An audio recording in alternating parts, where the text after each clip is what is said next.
नमस्कार, मैं हूं राजेश पांडे। आप देख रहे हैं श्री नारद मीडिया। नारद मीडिया की टीम इस समय सिवान जिले के अंतर्गत ये दुरौंधा प्रखंड का समान विग्रह गांव है।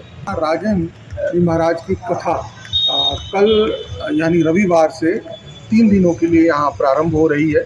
जैसा कि आप सभी को विदित है, ये सावन विग्रह गांव में यहाँ पर एक हनुमान जी के मंदिर का भी प्राण प्रतिष्ठा हो रहा है और इसके लिए 28 तारीख से ही यहाँ पर एक यज्ञ प्रारंभ है। यज्ञ चल रहा है, लगभग 7 दिनों का ये कार्यक्रम है, लेकिन राजन जी की व्यस्तता की होने की वजह से कथावाचक जी ने मात्र 3 दिनों का समय दिया है। सभी श्रद्धालु भक्तों से यह आग्रह है कि हमारे सिवान के लाल और सिवान में गुठनी प्रखंड अंतर्गत रक्का गांव के रहने वाले हमारे राजन जी महाराज का यहाँ कथा हो रहा है, जो आप यूट्यूब पर सभी चैनलों पर देखते हैं, लेकिन आपको उनसे साक्षात उनके कथा श्रवण करने का आपको मौका मिलेगा।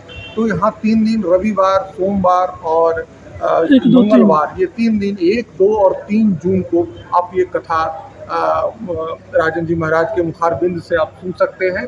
यहाँ में जो ये आप पूरा भगवान का जो मंदिर है, हो रही है, ये पूरे समारोह के आयोजक कर्ता डॉक्टर अखिलेश सिंह जी हमारे साथ हैं। इस मंदिर के बारे में, इस आयोजन के बारे में बताया था। मंदिर तो हम लोग बढ़िया से बनवाए हैं और हनुमान जी का मूर्ति भी लग रहा है, उसका प्राण प्रतिष्ठा हो रहा है। यह अनुष्ठान 3 तारीख तक चलेगा। कब से प्रारंभ हुआ है? 28/5/2025 को शुरू हुआ है, 3/6/2025 तक चलेगा। जैसे कि हम ये बड़ा विशाल जर्मन हैगन टेंट दिख रहे हैं, क्या कुछ? हाँ, कल दिनांक 1/6/25 से लेकर 3/6/25 तक परम पूज्य श्री राजन जी महाराज का राम कथा, फिर राम कथा होगा। हाँ, यहाँ पर भंडारा भी चल रहा है 28 तारीख से लगातार। जितने यहाँ लोग आ रहे हैं सब लोग प्रसाद लेकर ही जा रहे हैं, सब प्रसाद लेकर ही जा रहे हैं। अच्छा, ये जो मंदिर है ये पहले से था या बिल्कुल नया बना है या जीर्ण अवस्था में था? कुछ केवल इसका स्थापना हुआ था। टोटल सब हमें लेकर आप लोगों ने इसी गाँव के रहने वाले? यही गाँव का रहना है। आप कहीं बाहर रहते हैं जहाँ? नहीं, हम यहीं रहते हैं। हमारे भाई है जितना दूर पर रहते हैं बाहर रहते हैं।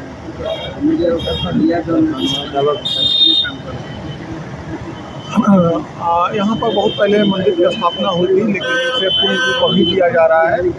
जैसा कि बताया डॉक्टर साहब ने कि 28 तारीख से यहाँ यज्ञ हो रहा है और ये 3 तारीख तक चलेगा। 1, 2 और 3 तारीख को सिवान के लाल राजन जी महाराज के मुखारबिंद से यहाँ सभा होगी और इसमें बड़ी भारी संख्या में लोग उपस्थित होंगे। और जैसा कि आप पीछे देख रहे हैं, आज शनिवार का दिन है और हनुमान जी का ये दिन है और हनुमान जी का यहाँ हम विहंगम अवलोकन भी कर रहे हैं। ये जो यज्ञ यहाँ चल रहा है 28 तारीख से 3 तारीख तक चलेगा। इसमें जो यज्ञ करा रहे हैं हमारे पंडित जी हमारे साथ हैं, और क्या विशेष है इस पूजा में? सबसे पहले तो आप सभी भक्तजनों को, जितने भी इस चैनल के माध्यम से जो लोग देख रहे हैं, सबको साधुवाद, धन्यवाद। और इस सवान विग्रह के परम पवित्र पावन भूमि पर चल रहे इस प्रतिष्ठात्मक हनुमत महायज्ञ का आज 4th दिवस है। प्रथम दिवस यज्ञ 28 तारीख से प्रारंभ हुआ। जल यात्रा, शोभा यात्रा के साथ यज्ञ प्रारंभ हुआ। दूसरे सत्र में 28 तारीख को पंचांग पूजन मंडप प्रवेश का कार्य संपन्न किया गया। 29 तारीख को मंडपस्थ समस्त देवी देवताओं का आवाहन पूजन, अग्निनारायण भगवान का प्राकट्य हुआ। साथ ही इस अनंत बलवंत हनुमंत लाल जी महाराज के मूर्ति की प्रतिष्ठा, इनके संस्कार के अंगत्व में जलाधिवास, अन्नाधिवास का कार्य संपन्न हुआ। ठीक इसी प्रकार 30 तारीख को प्रातः पूजन, आरती, भगवान का संस्कार, महास्नान, नगर भ्रमण और सायंकालीन मेला में हवन पूजन के साथ भगवान को शयन कराया गया और भगवान का समस्त अधिवासन का कार्य संपन्न किया गया। आज 31 तारीख शनिवार भगवान की प्रतिष्ठा संपन्न की गई और कल मंडपस्थ समस्त देवी देवताओं का आवाहन पूजन, सायंकालीन वेला में हवन और 5 बजे से भगवान श्री सीता रामचंद्र जी महाराज की वांग्मयी प्रतिमूर्ति श्री रामचरितमानस के विख्यात प्रवक्ता, रामचरितमानस के सरस प्रवक्ता, अंतर्राष्ट्रीय प्रवक्ता पूज्य श्री राजन जी महाराज के मुखारबिंद से कथा प्रारंभ होगी और यह कथा प्रतिदिन 3 तारीख तक चलेगी, सायंकालीन 5 बजे से लेकर 10 बजे तक। भगवान जी की जो बड़ा भव्य है, ये कहाँ से मंगवाई गई है? ये प्रतिमा हम लोग जाके बनारस से खरीदे, सबसे बढ़िया हम लोग को यही प्रतिमा लगा, इसलिए यही प्रतिमा से हम लोग खरीदे। ये जो अपना यज्ञ हो रहा है, यहाँ जो कथा हो रही है, यहाँ तक पहुँचने के लिए सिवान से कोई दुरौंधा आता है या महाराजगंज से आता है, क्या सुविधाएं हैं? कल से यानी 1/6/2025 से लेकर 3/6/2025 तक पूज्य राजन जी महाराज का श्री राम कथा होगा। यह ग्राम सवान दिग्रह में स्थित है। यहाँ आने के लिए दरौदा से 3 किलोमीटर उत्तर, महाराजगंज से 2 किलोमीटर पश्चिम और गम्हरिया से 5 किलोमीटर पूर्व स्थित है। मेन रोड पर ही है। यहाँ आने जाने में कोई असुविधा नहीं है। खासकर पूरा दरौदा विधानसभा क्षेत्र के लोगों से कहेंगे कि सब लोग आएँ और श्री राम कथा का लाभ उठाओ। यहाँ जो आप पूरा आयोजन देख रहे हैं और ये पूरा जो मंदिर या जो पूरा यहाँ कार्यक्रम देख रहे हैं, इसके आयोजन करता है और ये इस तरह का मंदिर, इतना भव्य मंदिर, हनुमान जी का मंदिर, इस तरह के कार्यक्रम की प्रेरणा कहाँ से और कैसे मिली? नहीं, सभी ग्रामवासियों का ये डिमांड था, लोगों की इच्छा थी कि मंदिर का निर्माण कराया जाए। हम 4-5 महीना पहले गांव आए थे तो लोगों ने कहा कि इस मंदिर को बनवा दीजिए और भगवान की कृपा से हमने कहा ठीक है, आप काम लगाइए। हम काम लगा के इसको बनाना चालू किए और ईश्वर की कृपा है, हमने मंदिर बनाया।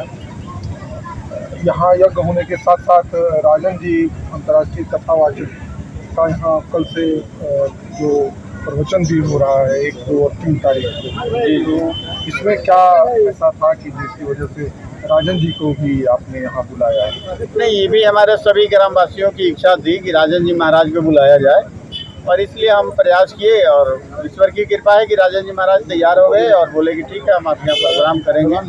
और महाराज जी कल आ रहे हैं, कल हम लोग उनको पटना रिसीव करेंगे और पटना से हम लोग लेके आएंगे और कल से प्रवचन हमारे यहाँ शाम को 5 बजे से 10 बजे तक शुरू है। ये बड़े लोगों की खासियत होती है कि वो अपने ऊपर ऐसा कुछ नहीं लेते। उनका कहना ये होता है कि ये ईश्वर की अनुकंपा है और हमारे ग्रामवासी ऐसे विनम्र स्वभाव लोगों के साथ जब होती है तो इस तरह के कार्यक्रम होते हैं।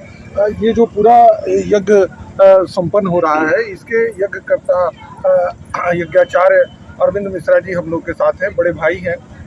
आप हजारों जगह यज्ञ संपन्न करवाते हैं, ये यज्ञ अपने आप में अनूठा कैसे है, कैसे अलग है? यज्ञ शब्द ही एक अपने आप में सर्वश्रेष्ठ विषय है। आया कि यज्ञोपितस्यै जनताय कल्पते, यानी समस्त प्राणियों के कल्याण की जिसमें कल्पना की जाए उसी संज्ञा यज्ञ होती है। यज्ञ भी शास्त्र में 2 प्रकार के बताए गए, एक यज्ञ और एक महायज्ञ। जो व्यष्टिपरक धार्मिक अनुष्ठान होते हैं जिसमें किसी व्यक्ति विशेष के कल्याण की ही कामना की जाए उसी संज्ञा यज्ञ होती है। लेकिन जो समष्टिपरक धार्मिक अनुष्ठान होते हैं जिसमें अपने अपने परिवार, अपने क्षेत्र, अपने नगर, यूँ तो पूरे विश्व के कल्याण की जिसमें कल्पना की जाए उसकी संज्ञा महायज्ञ होती है। निसंदेह यह पूरे क्षेत्र के लिए कल्याणप्रद और इसमें पूरे विश्व के कल्याण का संकल्प लेकर के यह यज्ञ और मान्य। ये हनुमान जी की जो यहाँ पे बड़ी भव्य विहंगम मूर्ति की स्थापना की गई है, ये अन्य यज्ञ से ये पूजा अर्चना कितना भिन्न है? पूजा अर्चना तो आया कि भाव में क्षंत देवता, देवता तो भाव के अधीन है, तो भाव पे पूजा पाठ का जो भी विधान है या उसका कर्म का जो लाभ है सब भाव पे निर्भर करता है। निसंदेह पूरे क्षेत्र के सहयोग से मंदिर निर्माण या यज्ञ हो रहा है, लेकिन नेतृत्व हमारे श्री कृष्णा बाबू, हमारे डॉक्टर साहब अखिलेश बाबू, इनके पूरे परिवार, पूरे क्षेत्र का जो सहयोग है, इन लोगों का भाव, इन लोगों की नम्रता, इन लोगों का जो सद्भाव, धर्म के प्रति जो समर्पण है, निसंदेह एक अपने आप में यज्ञ को अच्छे सुचारू ढंग से चलाने में सहयोग प्रदान कर रहा है। आपके गांव नगर में, आपके परिवार में इस तरह का यज्ञ, इस तरह का मंदिर का स्थापना हुआ है, क्या लोगों से कहेंगे, क्या आग्रह है? लोगों से तो बहुत उल्लास की बात है। पूरे गांव खुशियां मना रहा है कि ऐसा जग न कहीं सारण कमिश्नरी में हुआ है और नहीं अभी हम लोगों को लगता है कि होगा। हैं ऐसा मंदिर, राजन जी महाराज का प्रोग्राम और ये सब देखिए रहे हैं, मेला वाला जो लगा हुआ है। अभी से खुशी की बात क्या है, हर्ष की बात क्या है कि अभी इतना जब गांव में मिला है, एक आदमी के चलते इतना खुशी मिला है, तो इसमें अब कुछ कहने की क्या बात है।